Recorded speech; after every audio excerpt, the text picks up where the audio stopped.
Hello! So, isa po ito sa mga kasama sa mga dumating. Ang limited edition na belt bag ni MCM.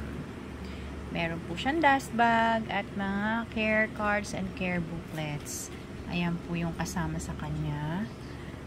And the pretty belt bag.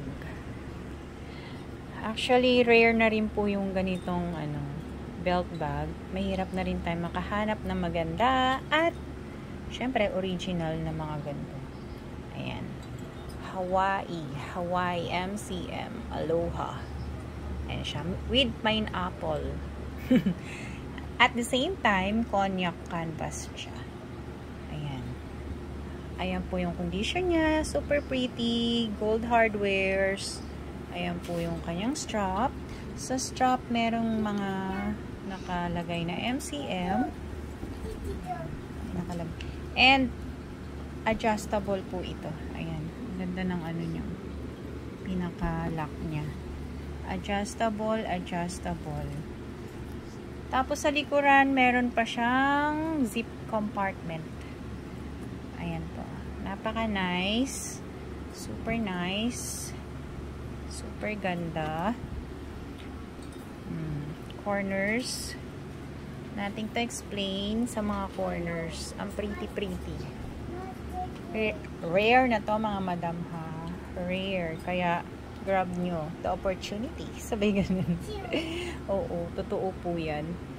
Let us see the interior. Ito po muna ang packet sa likuran.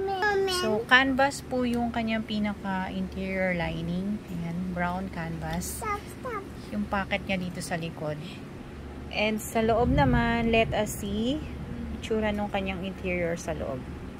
Ayan. So, canvas din po na makapal yung loob. Napaka-roomy nito. Kasyang-kasya cellphone nyo dito. Kasi medyo malaki po siya. Ayan po yung MCM plate. Munchin gold pa po. Ayan po yung loob. Malinis ang loob niya. Then, nasa loob po yung etiketa. Ayan. Parang ayaw kong hugutin. Ayan. Nasa loob po ng packet yung etiketa. Ayan siya. Ganda nito mga madam. Kasi marami kayong mailalaman. Pwede siyang gamiting belt bag, bum bag, tapos pwede siyang panny pack. Panny pack ba tawag doon? Yung ginagawang parang sling bag. Ayan. Sinusukbit sa shoulder. Ayan. So, pag interested po kayo dyan, let me know. Ganda-ganda niya. Super ganda. Na cognac pa. Thank you!